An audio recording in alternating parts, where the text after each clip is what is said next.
What's up, everyone? I'm super excited to be joined here by Dave. Dave and I think, have been circling on LinkedIn for a little while, but we've never really properly connected. So I'm really pumped that the first time we interact is on the podcast here, and that I get to pick his brain a little bit on all the cool things that he's doing and his journey a little bit as well. So thank you for coming on, Dave. I really appreciate your time. Thanks for having me, Jarek. It's great to meet you. Well, let's just dive right into it. For anyone that doesn't know Dave, he has a pretty awesome story and a cool arc that he's gone through in his life and his business. So I want to start there. You started with teaching. So tell me a little bit about that journey, but especially the moment where you knew that teaching wasn't what you wanted to do long term. So I have been working as a school teacher for 6 years, but prior to that, I was actually studying for 5 or even another 6 years to become a teacher. So basically, when I decided I wanted to quit, that was 12 years, almost 12 years into my teaching journey. So the decision wasn't easily made, but the reason I quit teaching in the first place was that I had just realized it wasn't the thing I wanted to do for the rest of my life. Obviously, there are more reasons to that. So, for example, I don't want to get too much into the education system and how fucked up everything is, but that has been another part of it. But the biggest reason was that I realized this can't be it. I cannot imagine working in that same job for another 35 to 40 years.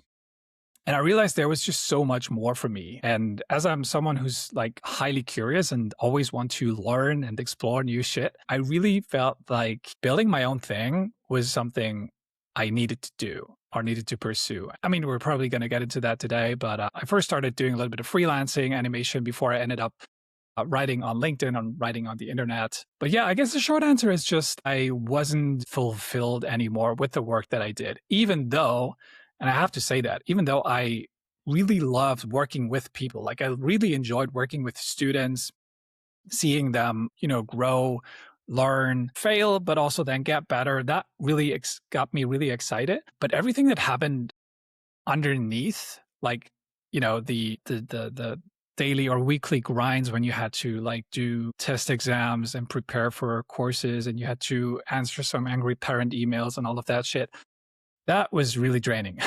But yeah, I figured there's got to be more on the horizon. Was there a particular moment that really hit you that you stepped outside of the matrix, or was it more of a series of moments where you're like, yeah, no, this is just not going to do it for me. Like, I'm going to have to do something different.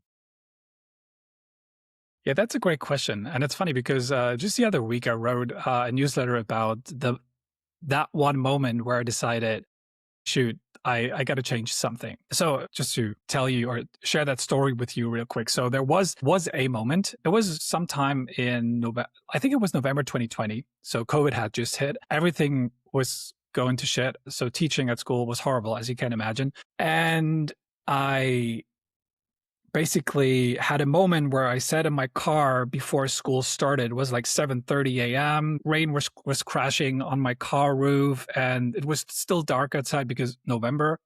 I felt like inner November. This was a really bad day. And I thought to myself, man, there's no fucking way I'm going to get out of the car now, step in, like put on my teacher mask, pretend as if everything was cool and as everything was going well, and just yeah, keep putting on that show. I would say that was one pivotal moment where I decided I got to change something. But I'm also going to be honest with you. It took another almost 2 years until I finally quit. Like it took another 1.5 years until I made the final decision to quit. And then I ended the school year. Like I didn't just, step into my principal's office and handed in my letter and then dropped the microphone and shit. I didn't do that. So I ended the school year. And yeah, just to make sure, everything's covered. I have my financial runway built and all of that. So there was that one moment, but I also have to admit that, there was a time span where I felt like this is not the thing I want to do. What's so cool about your story that I love specifically is I can really resonate with a lot of it. I didn't quite go in as deep as you, but I also was studying to be a teacher. I only did 3 years before I stopped, but that was enough to get my undergraduate degree. And then after that, I was super pumped. I was going to go and do my master's, do another 2 years and then go into teaching.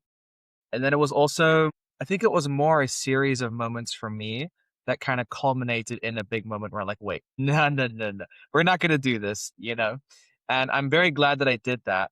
But I think that process and then also getting to the point where you're like, yes, I am not going to do this anymore is a hard journey. And then actually taking the leap can be really hard too. So for you, like when you quit, did you have something prepped when you left or was it more of a, I'm just going to figure this out as I go? What did that look like? Yeah. So I had something prepped in a sense that I did pave my financial runway because I knew that the day I'll stop working or teaching, I'll stop having a, steady salary. So I had just, took something to the side and built that financial runway. But other than that, I also started doing some freelancing work while I was still working as a teacher. So I did that on a side.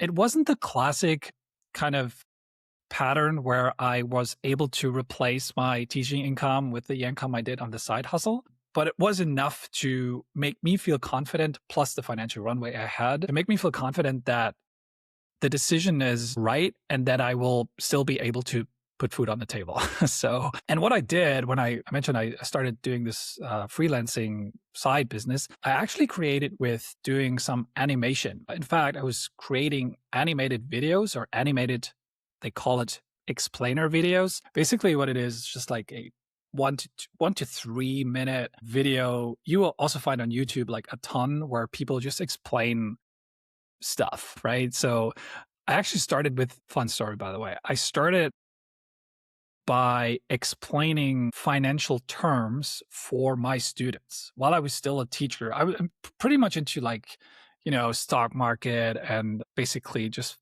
investing. And I thought this very important topic isn't being taught at school. So why not just create these videos, upload them to YouTube, like for my students, but pretty much for everyone else to consume.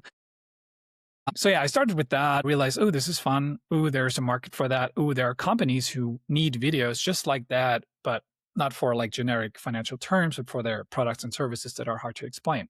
And yeah, that's what I did for the first 2 to 3 years of my business journey. I would create these videos to companies that wanted them, needed some help explaining what they sell. Dang, that's super cool. That's a bit Yeah. different from the business that you have right now. How did you Dude. make that transition?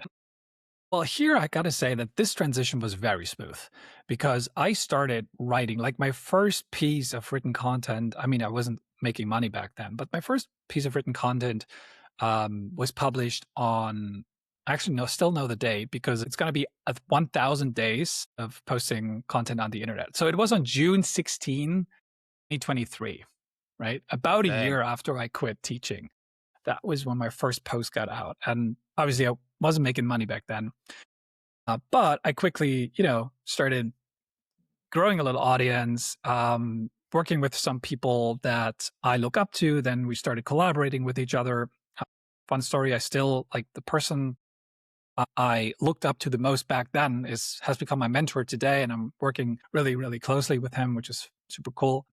And yeah, then thanks to or due to me networking and connecting with tons of people, I then got to coach my first clients. Well, back then they weren't clients really, they were just people I helped out for free. But since I do have this teaching background and I feel very comfortable just talking with people and helping them out, I realized that I like it. The people I work with like it. So a few months later, I had my first paying client.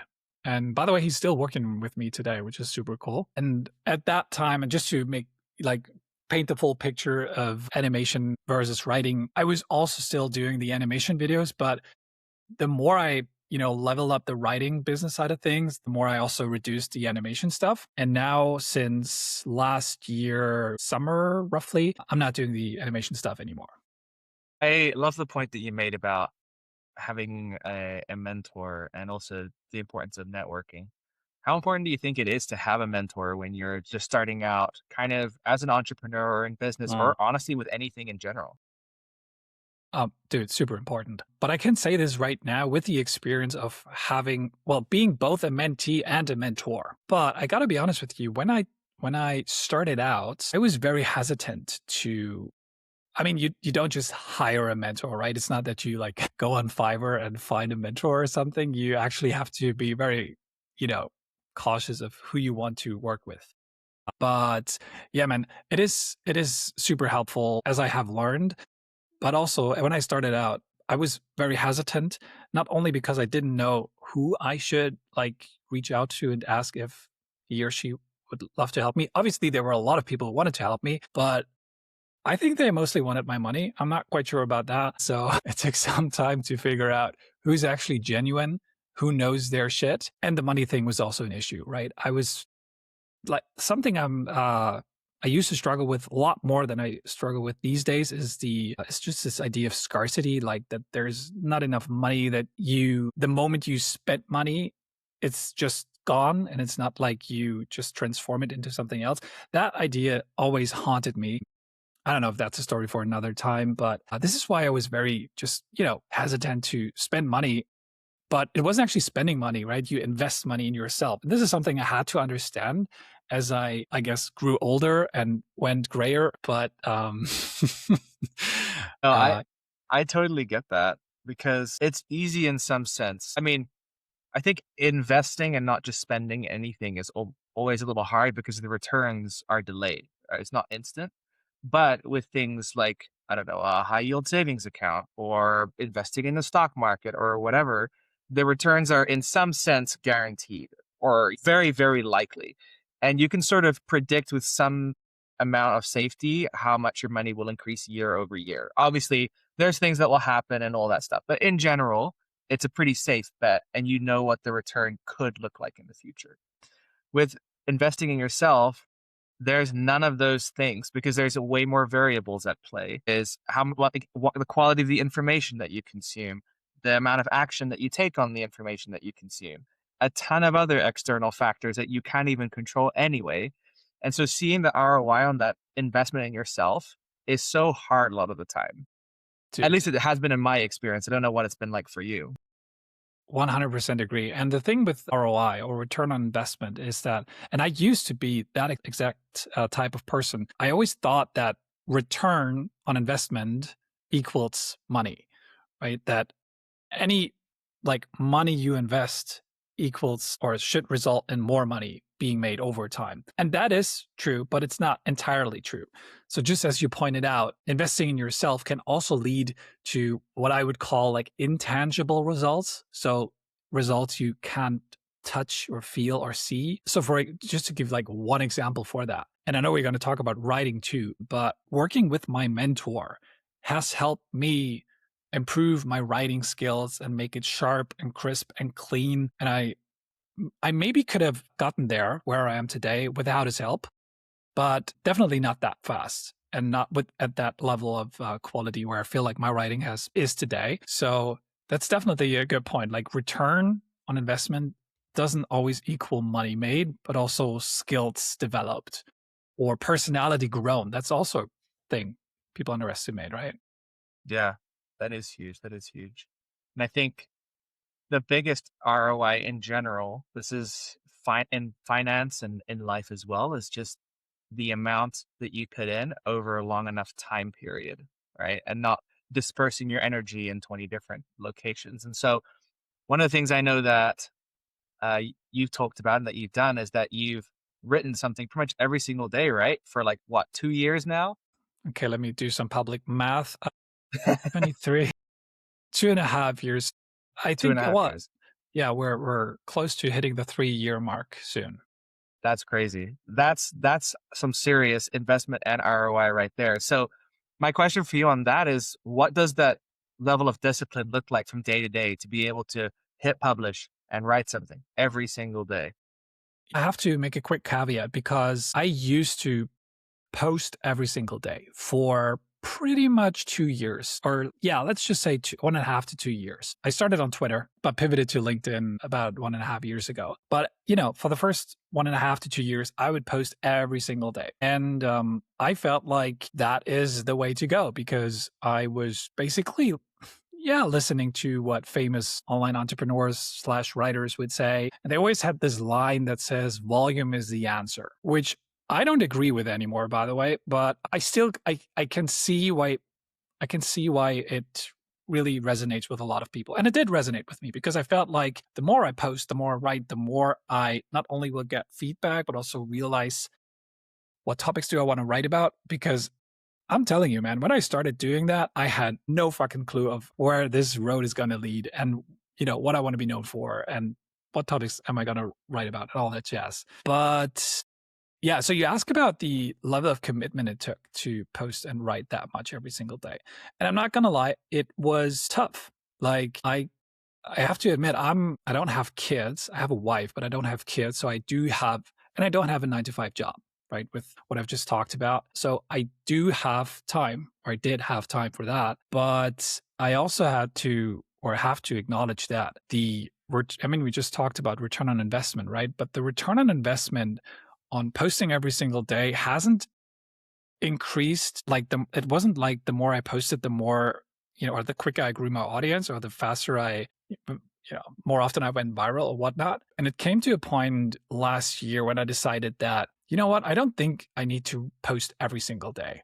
Do I write every single day? Pretty much. But I also do some private writing that I will never share with the world. But I just figured that, and I have this with a lot of clients I work with. They post, and I think on LinkedIn it's different to X or to Twitter too, but most clients I work with, and me personally, we post like 3 to 5 times a week, and that's totally fine. And the good news is that the longer you stay in the game, meaning the longer you post consistently, and consistently doesn't mean every single day, but the longer you post content on the internet, the larger your content library grows. And then we start talking about leverage, right? You can start using what you have already created back in the day and just repurpose that. Either just reuse the same exact content, post it, or just edit it lightly and put it out again. So that's been a huge relief in terms of how much time and energy I need to put into content creation and writing. I think I hear the volume argument a lot online, and I think it's very easy online to throw out very not nuanced takes. You know what I mean? Where it's like very black and white, and it's very simple to understand and simple to digest, but that doesn't mean that it's true. And so I think that for volume specifically, this is how I think about it: is that if you are just starting off in something, volume is just the price of entry. Like, you have to put in the volume because you have no idea what a good output looks like. You haven't done enough reps to know to know how to create a good output, let alone like recognize it properly, and Yeah. and people don't know who you are. And so you have to be able to build a bit of that binge bank. And I think that something like that is really important, to have just like a digital presence of stuff that you've created that you can repurpose. But also, if someone finds you and is like, dang, I really like that piece of writing, or I like that piece of content, they can dive deeper into what you've already said, right? But as you are online longer, the need for the volume, I think, decreases because you've kind of built more of a name and an identity for yourself online. So people aren't just paying attention to you because you're producing content on like trending topics and blah, blah, blah. They're tuning in because Dave has something to say about this and this and this. And so it's less about how much content am I putting out, how much am I pumping in front of people, and more, what's the quality of the thinking that Dave is putting into the stuff that he's making. And obviously doing more of that is not going to be a bad thing, but the further along the journey you are, I think the more you want to trend towards the quality and uniqueness and depth of the piece of all of the content that you're producing, rather than the sheer number of pieces you can put out because you've put in the requisite effort, if that makes sense. 100%, dude. I couldn't have said it any better. And I feel like, and this isn't true for everyone, but it was certainly true for me. And I feel like for a lot of other people, that at the start, it's mostly about quantity. Quality has its place, but it's probably because you just don't know what quality writing and quality output looks like. You just have to find it out along the way. Dude, if I'm honest, like seeing some of my oldest content right now, makes my skin crawl. It is really bad. But I'm I glad I gotcha. put it out. I'm glad I put it out. I'm glad I put the shitty pieces out uh, because it enabled me to learn what works. And I'm not saying what works in the sense that what got engagement and what got not no engagement, but what if I were to get, for example, critique from my writing coach or from my mentor, what makes good writing great. And therefore, I'm saying at the start, quantity is probably a bit more important than quality because you just don't know what good quality looks like. But as you progress, as time goes on, you definitely 100% want to focus on quality, especially now in the age of AI that just will beat you 10 out of 10 days in terms of quantity output. It's so true. It's so true. I like what you were kind of hinting there with impressions and likes not being per se the most relevant metric for good content. How do you define what good, successful content looks like based on your experience? Let me actually just start by answering your question from a consumer's perspective or from a reader's perspective, because I feel like that is so true for LinkedIn these days, where there's a lot of AI generated nonsense and just stuff that feels and reads like super generic, right? So when I read a post and I feel like there is an emotional connection between me, the reader, and you, the author, I'm tied to it. Like I want to read from start to finish. And on the other side, that is also like that is for me, that is quality writing. It's not about how, what fancy words that person uses or the storyline they tell or, the proof that they share. That is cool to have, but what I crave is that, and I feel like I'm not the only one, especially these days. What I crave is that emotional connection where I feel like there's actually another human being. There's Jarek at the other end of the line that is typing his thoughts into his keyboard that end up being on his LinkedIn feed that I feel connected to, right? You don't have that with AI. With AI, you just snap with a finger and have your content output. So consequently, when I create content, and this is also what I teach my writing clients when they create content, is that you want to not only do you want to write from personal perspective, which just makes it more relatable, unique, but you also want to have what you want to bake in your unique voice. And I know this sounds very like woo woo and not really tangible, but what I like to do, and it's one of the most basic advice you hear, but it's very true for at least my work, is that I try to write as I would talk, without the ums, without the ahs, cutting the fluff. Like whenever I'm waffling, I'm just trying to cut that off, usually during the edit. But the way I write and the way I want my writing to come across is just as if I was having a one-on-one conversation with you. And this is my aim for quality writing. Obviously, I also have to have something interesting to say, right? I can just write about how tasty my breakfast was today. I tell you a very cool story about that, but you would be like, okay, dude, come on. This is Yep. what's in it for me. But I think you get the point, right? This is quality writing, like your unique voice, the way you would actually interact with someone in a one-on-one setting paired with something interesting to say. If you can nail that, that's pretty cool. And if I get to read something like that as a reader, then I know this writing is high quality. I actually think of two ideas that have been very helpful for me in my writing. Mm-hmm. Is the first is that I think early on in my writing journey, I made the mistake of thinking that I'm writing to an audience, and to me, an audience is just like a stadium full of people, and I get like a mic and I'm speaking to a huge group of an audience, right? Which doesn't really Right. mean anything, at least in my mind. Like an audience doesn't mean anything to me.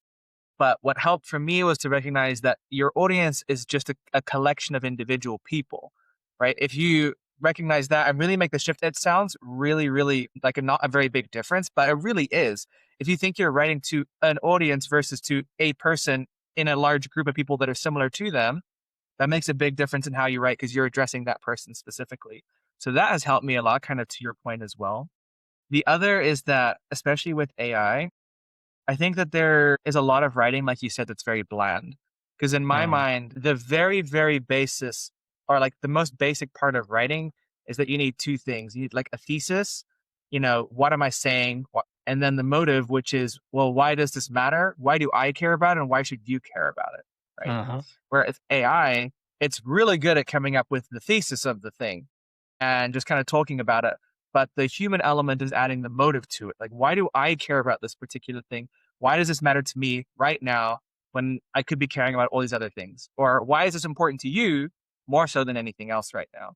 And I think if you're able to infuse not just the thesis, the what it is, but the why it matters, why it's relevant to whoever's reading it, that's when you create more of that connection and more of that engagement with people that I think people are kind of scared to really put in and invest themselves into it, or to put that motive in there because they're putting themselves out there or whatever.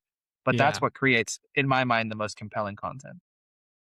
So many good points I'd like to unpack. First of all, hell yeah, to the one-to-one versus one-to-audience kind of thinking. It makes a huge difference. So whenever I critique my clients' writing regularly, and usually at the start when we start working with each other, some have this lens where they um write as if they were giving a speech, and I always tell them, stop giving a speech. You're not talking to tens or dozens or hundreds of people. You're talking to, like, imagine you're talking to me, right? So hell yeah, this makes a ton of a difference in how your writing comes across. And then regarding your other point, regarding your other points of the thesis and I think it was something The along the mo- lines of the motive.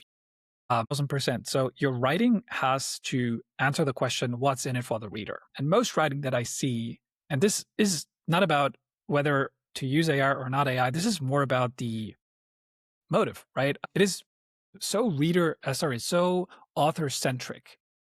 So I have, I once read about this thing called the me disease, where people just love to talk about themselves. I think it is from Category Pirates. They have this mini book called The Me Disease, and basically what they're saying is that lots of like brands or people who are famous for being them love talking about themselves, and they build an audience, and suddenly everyone thinks, oh, that's the way to be successful, right? To grow and to have an impact and whatnot. But at the end of the day, if all they do is talk about themselves, like, whose lives are they gonna change?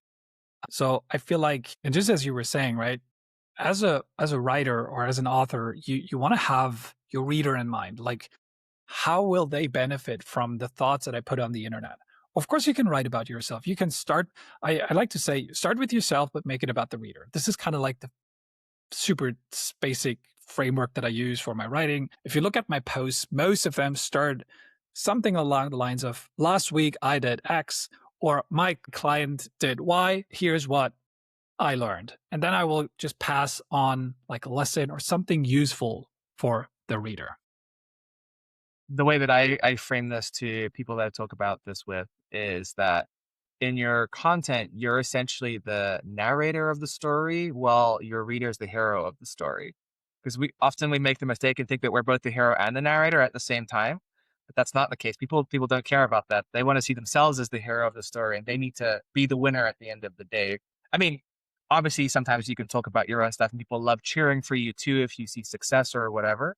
But they're still getting something out of that because they get to cheer for you and kind of feel that with you. Like, yes, Dave just passed 1 million followers. Like, whoa, they get to celebrate with you. That's something they get out of it. And so I think that's absolutely huge. I want to stick on the topic of writing a little bit longer, and just ask you a couple of other questions on that. And so I've read some of your posts, and I know some of what you talk about is writing, unlocking like leverage and then impact and like freedom and that kind of thing, right? Run me through how that actually looks for you in practical terms. Like, how has your writing helped you achieve more freedom, made more of an impact, that kind of thing? So yeah, let me actually touch on the word leverage because you just put it out. And for me, leverage used to be something I heard a lot, but rarely understood. But I heard everyone rave about it. So I thought, that must be a good thing, right? To pursue Right. leverage. But it wasn't until I would say recently, and with recently, I mean sometime in the last 12 months, I feel like I really figured out not only what leverage is, but that I write to build leverage in the first place. Because, as I'm a writer, you're a writer. And personally, I used to think that I write to build an audience, and I write because I love writing. And none of that is like faults. I still write, and I love that to see that, I get a little bit more followers every single day, which means I get a little bit or I get to make a bit more of an impact every single day. And the same is true with the writing process itself. I really like that if it's hard, if it like just last week or 2 weeks ago, actually, I spend, I think, 8 hours on one email, which ended up being like 600 words or something. It was brutal, man. Like the writing process felt very hard. And it turned out to be one of the best email newsletters, which is also now part of my welcome sequence, but one of the best email newsletters I felt like I've ever created. And that was ironically about the reason I write. Just as I was talking to you right now, I used to think that, writing means building an audience and, growing like until forever. But to me, writing really is the vehicle. And what I want or why I write is because I like or I love what writing unlocks. And what it unlocks is leverage. Now, what is leverage? I think the most basic definition that I found and that I just use is that you create something once and it will work for you many times in the future. So with writing in its simplest forms, you can write or you can spend 20 minutes writing a post and it can work for you not only for the next days, weeks, months, or even years, but it can also impact, and they're kind of combined, these two words, right? It can impact one person if it's just your mom reading your post like it used to be for me. I don't know how about you, but at the very early days, I had no followers or no readers other than my mom, which is also partly true, only partly true because my mom doesn't really speak English, but that's another story. But the point is that as as you write, as you keep writing, and as you keep growing an audience, more and more people will read your stuff. But the time you invest, the input will more or less stay the same. That is something I really think is so cool about not just writing content for LinkedIn, because on LinkedIn, the thing is that you write about, I mean, I'm sure you know, right? You put out something, it sometimes performs well, it sometimes tanks. But usually after a day or two, the algorithm has sucked it up and it'll be forgotten forever. Whereas with a newsletter, I mean, you land in people's inbox. There, your piece of content can also die a slow death someday, but it's definitely different than posting on LinkedIn. And then there's also something that I'm tapping a lot more into recently, and that is creating digital assets. A digital asset can be something like a guide. Just the other week, I put out a LinkedIn profile checklist, which is basically just a public-facing Notion page with, some explanations, some check marks for how you can optimize your LinkedIn profile. But it took me like 6 to 8 hours to create and to write everything down. But this asset can now, or is now, building leverage or acting as a leverage for my business because it can pull people into my world, onto my email list, 24/7 while I sleep or while I'm online. So that's, and this also then ties back to freedom, which means I can work when I want, whenever I want. But yeah, I guess that is, or these are the main reasons why I write, to build leverage, basically. And I think that's so powerful because like you're saying, the results of your inputs can be exponentially larger. It's Mm. not like a one-to-one kind of thing. And I think that's the power of leverage. So I love that that's how you're focusing your time and your writing to increase those exponential returns on the work that you're doing. Speaking of, I guess, getting those results and converting the effort into whatever trying to kind of result you're trying to look for. One of the fundamental mistakes I think a lot of people make, and it's a very easy mistake to make, is to optimize too much for getting attention online. Now, there's a lot of downstream benefits to getting a lot of attention, but I also know of a ton of creators, not just on LinkedIn, but on other platforms too, that have huge followings and get nothing from the amount of attention that they have. And so, what do you feel like is the difference between writing for attention and writing to really convert, or put in a different way, to really build something meaningful? I think the short answer is that one builds your ego and the other builds your business. So if you're just writing to get attention, and few people will actually ever, you know, like admit that. Few people True. will actually say, It's true. I'm just writing to get attention. No one actually says that out loud. But if you're being, not you, but if people were like honest with themselves, a lot of them just, and to be honest, I used to be the same, and I'm sometimes tend to fall in that category where it's like, having that or getting that digital dopamine rush when a post goes really not viral necessarily, but just goes off and you get tons of likes and comments and people praise you, and it's a great feeling. I'm not gonna lie, and we've all been there. Most of us have been there. It's cool, and just like I mean, I've never done drugs, but I feel like that must be, or probably a little similar to how cocaine and all that shit must feel like. You just get addicted to it, and you want to do it again. You want to go on another like virality trip. But what did it get you, right?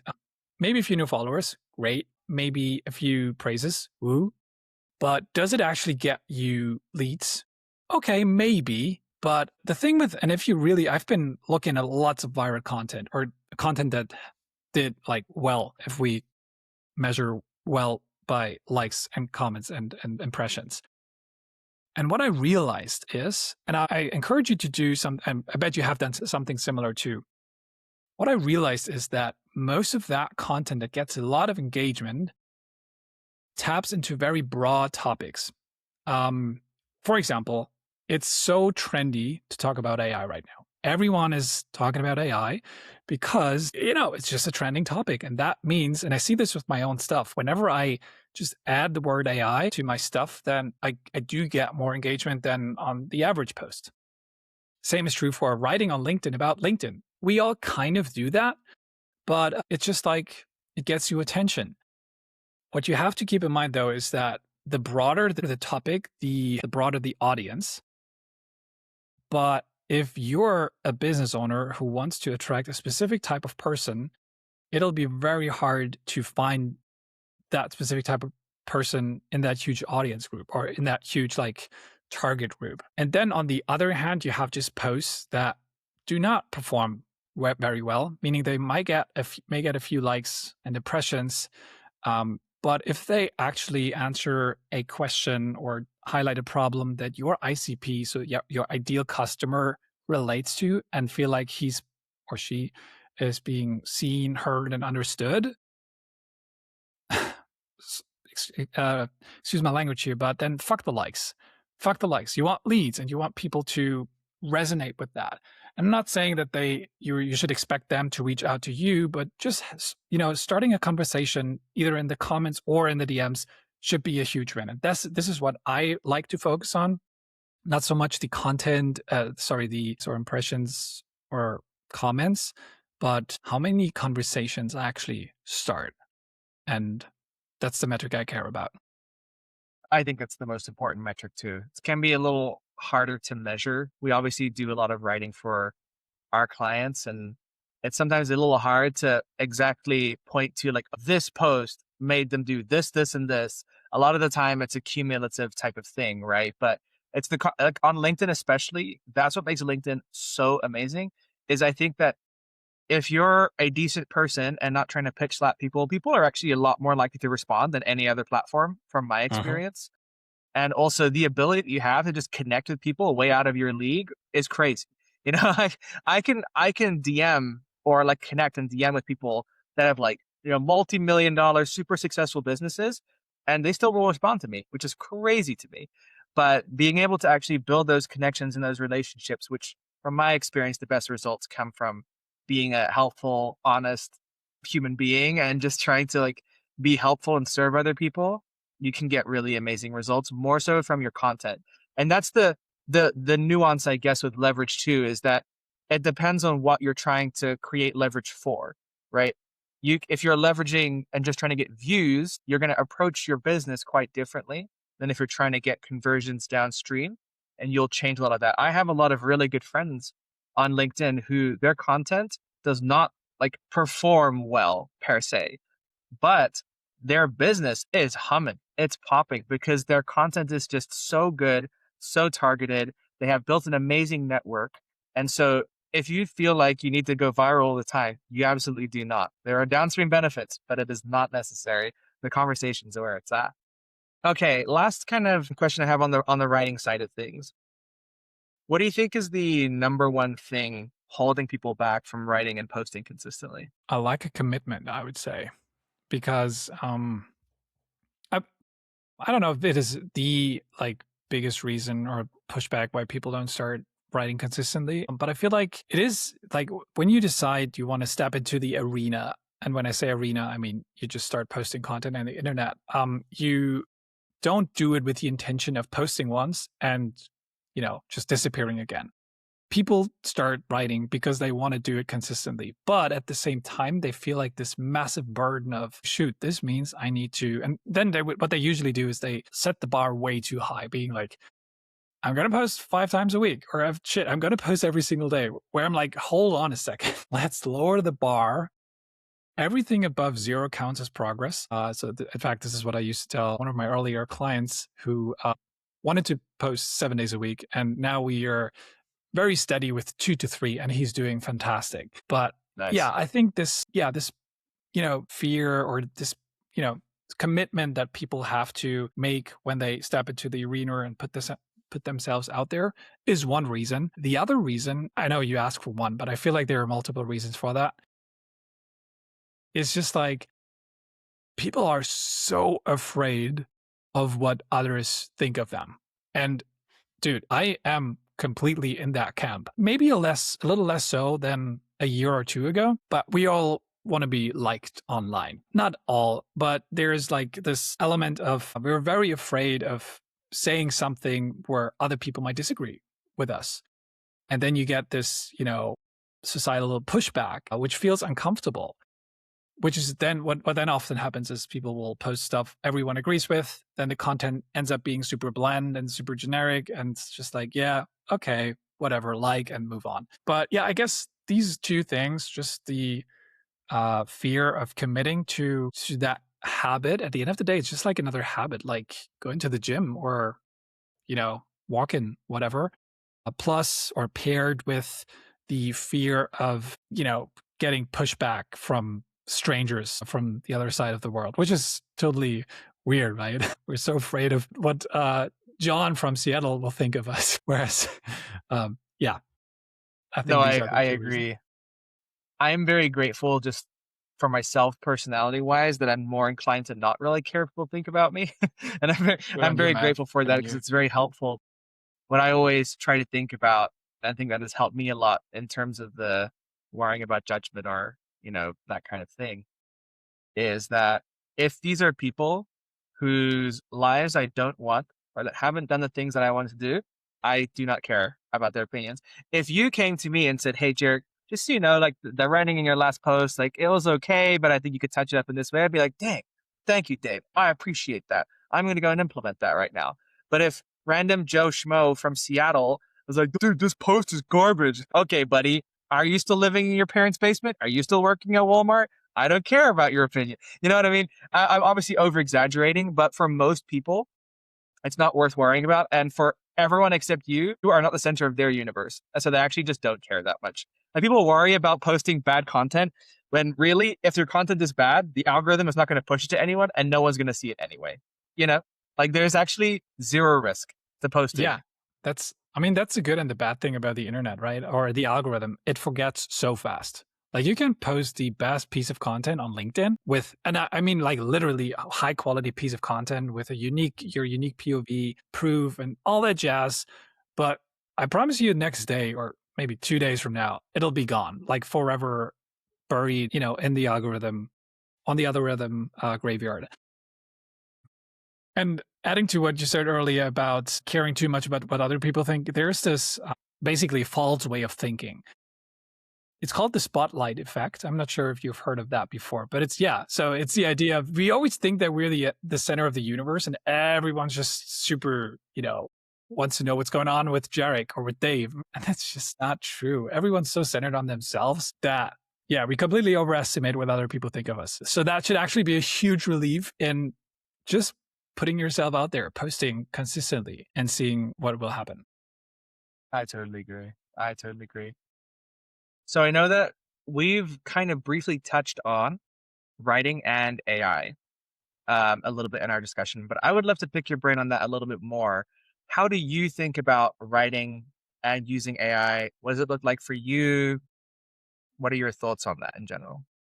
Yeah, that's the question everyone asks themselves right now, right? When it comes to writing. Should you use AI? Should you not use AI? How much should you use AI? So obviously take my answer with a grain of salt. This is just the way I, approach the topic. But the way I like to, use AI or approach AI is to use it as a brainstorming buddy or as a thinking partner rather than a ghostwriter. And that doesn't mean I will never use AI to just, put out a first draft that I can then start to edit. But usually what ends up happening whenever I ask AI, whenever I give AI like a lot of input of, hey, I was thinking of writing a newsletter about XYZ topic. And I want to tell the story about my client who's done this and that.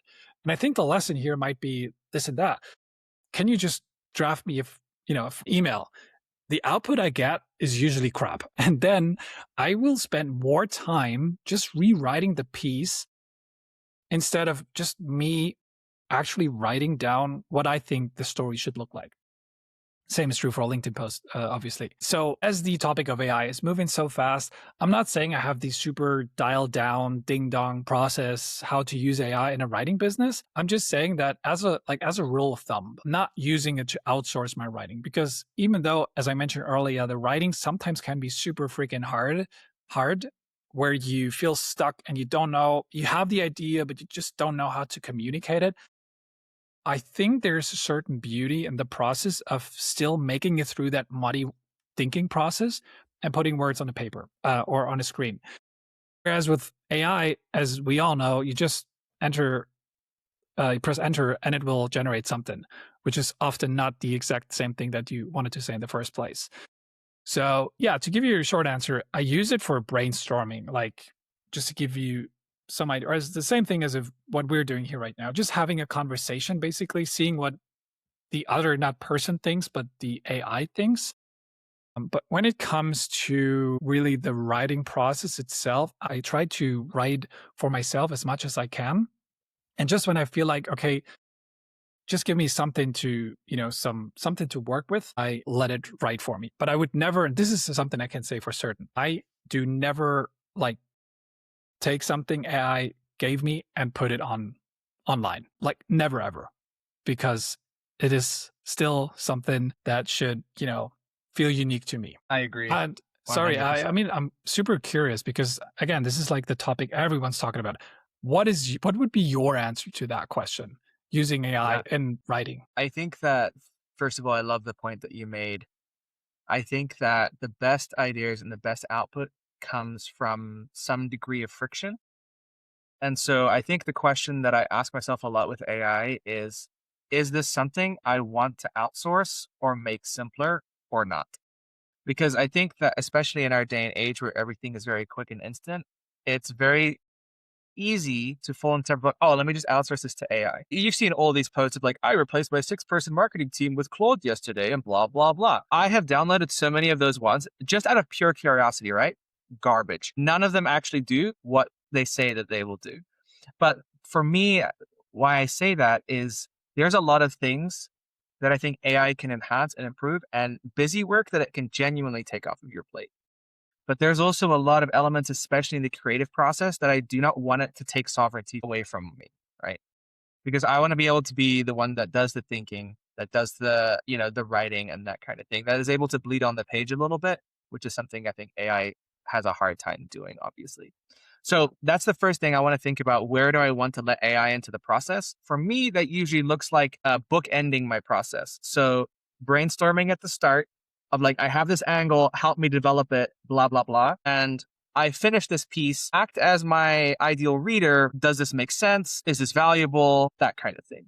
So I like to think of it as a book ending to my process where everything in the middle, I'll pretty much do myself. But the start and end is where I feel like it's most useful. I think the mistake that you can make is over indexing on what the AI says and not developing your own taste, your own Yeah. expertise, and that kind of thing.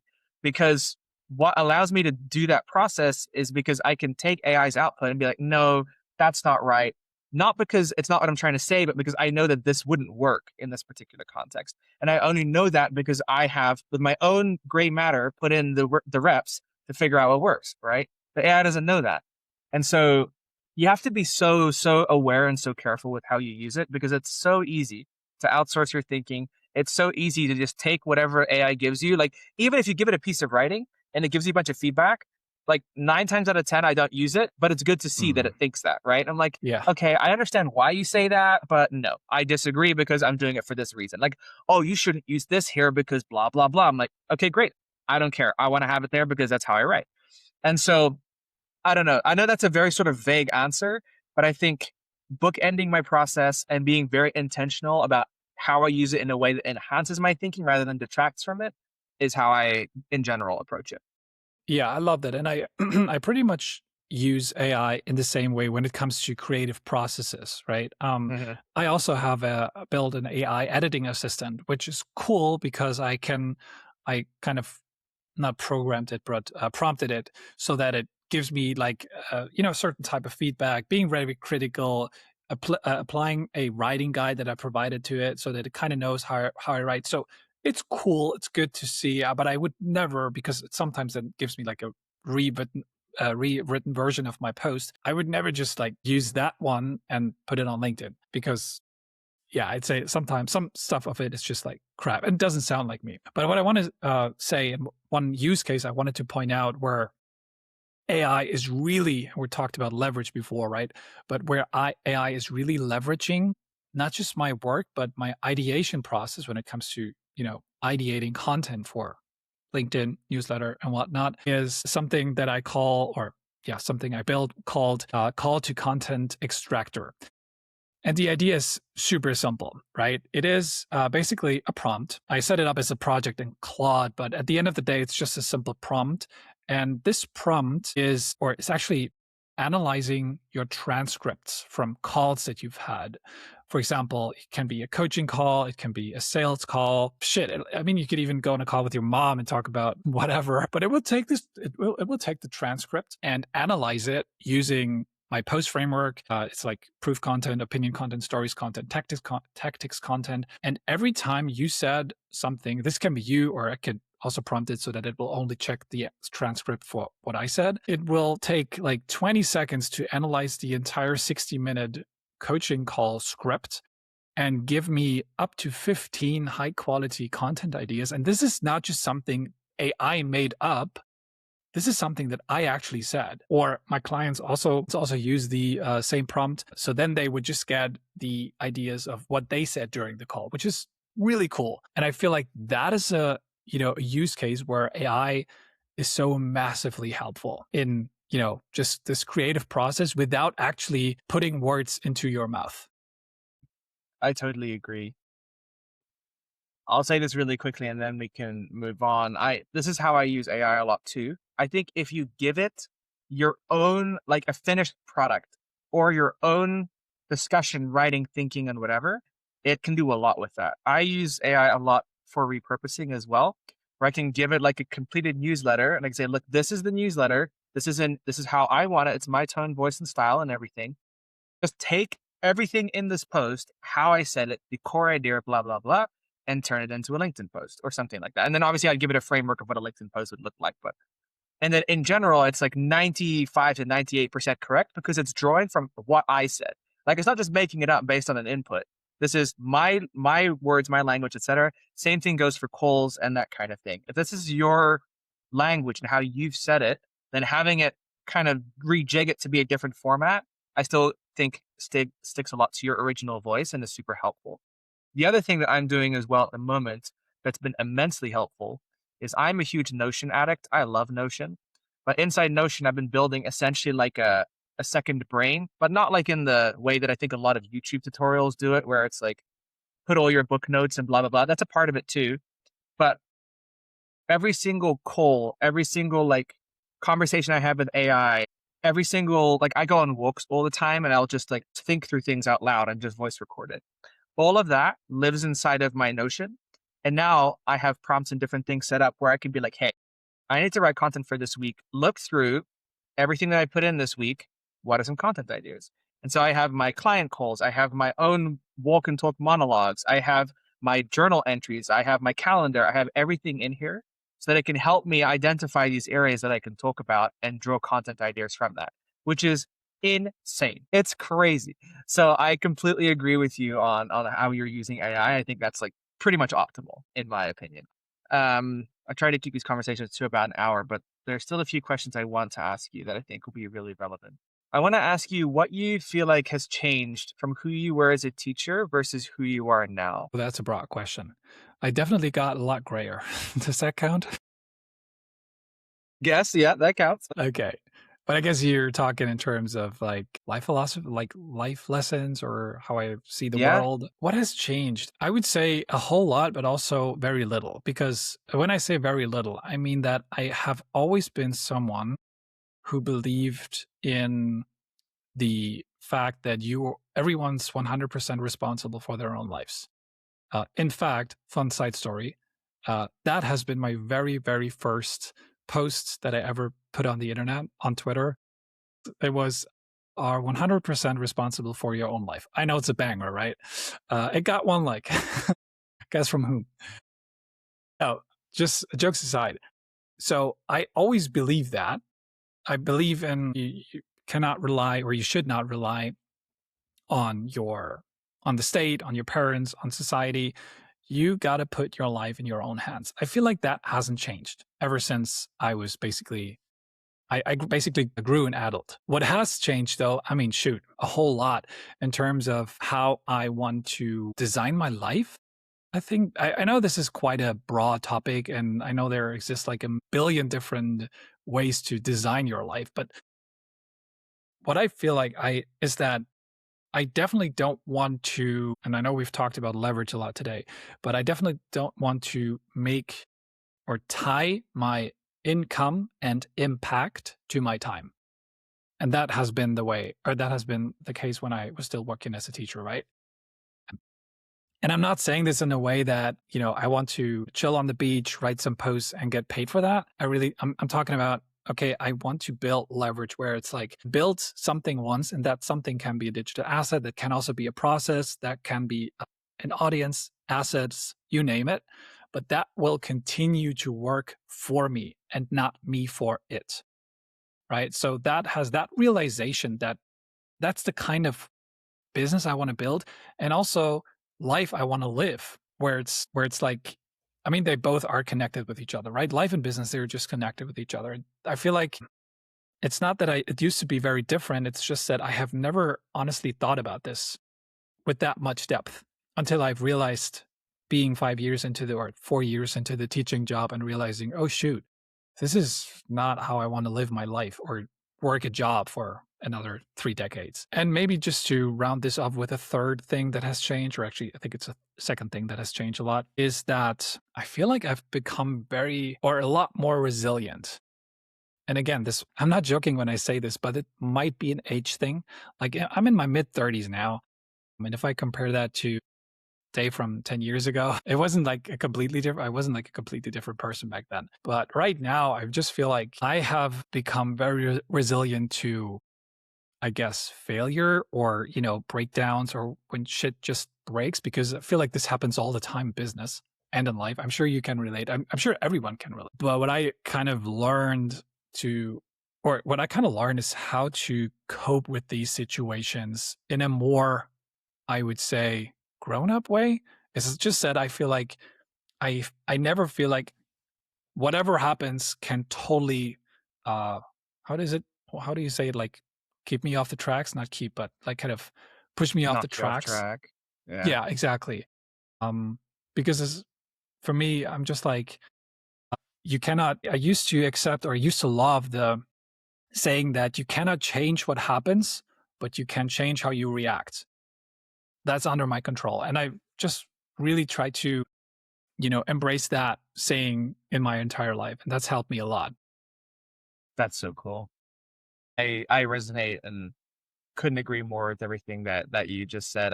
Okay, two last questions to round up with. The first is, where are you headed next? What are you building towards? What are your goals at the moment for your life and for your business? Great question. And I'm going to be honest with you, as much as I'd love to give you a solid answer to this. I have no idea. I have a rough direction, obviously, where I want to go, but I used to be different in that regard too, where it's like I always thought I needed a plan. Like I'm German and Germans love to have plans. So I had this idea of how my life is going to look like when I'm 30, when I'm, 40 and all that. But turns out reality always had different plans. We talked about the teacher to business owner thing in the beginning.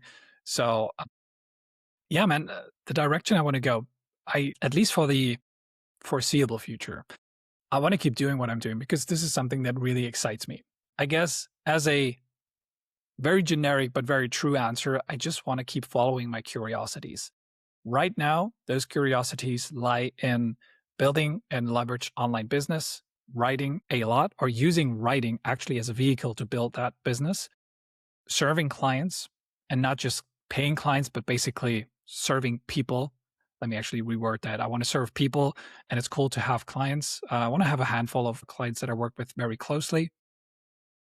And then I'm kind of playing around with the idea of building like a lower or mid ticket kind of offer. I'm not sure if it's going to be like a cohort or a challenge. Definitely not like a classic online course because it's not 2023 anymore. And True. we have AI on the scene, which is the main reason why I don't think that AI, or sorry, I mean, courses still have their place. But I've realized for me, this is probably not the best time to put out another course. So I'm tapping more into the relationship building offer side of things. So I think that's on the horizon for me in the foreseeable future. How about yourself, man? That's sick. I love that. For me, well, a lot of the similar things. I have sort of the far distant goal that's very clear in my mind, but the vehicle to get there maybe isn't 100% clear, if that Mm-hmm. makes sense. Sure. So big goals for me, working and scaling Ghostbird, our ghostwriting agency. That's definitely a huge one. I want to get to a point where I can just work with like my core elite little group of clients and have a lot of other people writing some of the other content so I can get more of my time back. I would love to not work on client stuff for more than like 5 hours a day and just be able to invest the rest of that time either into spending time with my family or my own content stuff. I think that's probably the biggest immediate goal is I really want to step my content up a lot on LinkedIn. And also I want to start publishing consistently on YouTube and Substack. Those are my big goals at the moment is to just focus on the inputs. And then I think Right. the outputs will follow at some point. So doing Sounds that and exciting. just staying sane with a new baby in the house. That's another big goal. I'm going to get no sleep. I'm going to have to keep working and it's going to be great. I'm really pumped. I look forward to reading those Dad Jarek posts that Yeah, are yeah, coming yeah. in the next few Here's months, what I here's guess. what having a newborn told me about posting on LinkedIn. It's There we go. There we go. gonna be a banger. It's gonna be a banger. Yeah. Okay, well, last question. I always ask everyone that comes on the podcast this question, but I'll adjust it slightly for you is if there was someone that was watching this right now that was in that same sort of situation as you where like, man, I don't know if this is for me. Like I think I want to make a change, but they're not really sure if that's what they want to do or how to even get started. What would you tell either that younger version of yourself or that person watching the podcast that might be feeling that same way? You know what, man? I used to think that it's all about fighting comfort and fighting the inner force that, keeps you in the spot where you are right now. And I feel like that is very common to say, right? You just have to, fight that inner, you know, I don't know if there's an English saying for this too, but in German we have this thing where it's like fight your inner like devil or pig or something along those lines. Right. But I've come to realize that this is just not true for everyone on the planet because some people are very happy with the situation that they are in. And I know you asked kind of different question, but I'd just like to go on a little bit of a tangent here because I'm just very cautious with giving this sort of advice right now because I realize that there are some people who are very happy, or not just say very happy, but who are comfortable in their situation. And just knowing that comfort will keep you safe is a good realization. But when you're in that safety zone and just like I did, when you know that you actually want to, get out of it and that you feel like there's more on the horizon for you, there's just no other way than embracing your fears. And whether that's posting your first of content or reaching out to people or offering your new service or, anything that makes you feel uncomfortable, if you're on a path of wanting to, level up and just grow personally, then there's no other way around it. So I guess the short answer to that specific type of person I used to be, just get out of your own way and start embracing discomfort. That's fantastic. I think the I think the thing that I like to tell people is that you need to be very clear on what it is that you want for yourself and for your life, because there's absolutely nothing wrong with working a 9 to 5 and being super happy, content, and comfortable in that. If that's what you love, then please, by all means, do that. But I Hell think yeah. you also have an obligation to yourself that if you feel like you're being called to more and you want more from your life, to honor that call, even if it scares you a little bit, because otherwise you're going to live your whole life with regret. And I don't think that's worth it either. That's when I took the leap for myself about 3.5 months ago. It was kind of the frame of, well, what's the literal worst thing that could happen? I make no money whatsoever and I look like an idiot in front of my family. Would I survive that? Yes. Would I still be able to get a job at McDonald's so that at least we're not homeless? Yes. So that is what helped me a lot, realizing that really the worst case scenario isn't that bad. And I would rather take the chance rather than continue working in the corporate 9 to 5 for the rest of my life and just be miserable. So I love that. that's what I would add. If I could add any generic advice for anyone, that would be something along those lines. Thanks for adding that. Yeah, I love that. Fantastic. Sick. Well, I don't know how. I'm looking at our timer right now and it's like an hour, 16 minutes. I have no idea how we've been talking for that long. I've had a blast. I know that a lot of what you've shared is going to be super helpful and relevant to a ton of people who are out there building, trying to chase their dreams and that kind of thing. So I really appreciate you sharing a bit of your story and a bit of all the wisdom and knowledge and insights that those gray hairs have earned you. So thank you again for I coming appreciate on, this, my friend. and I'll just hit end recording. Boom.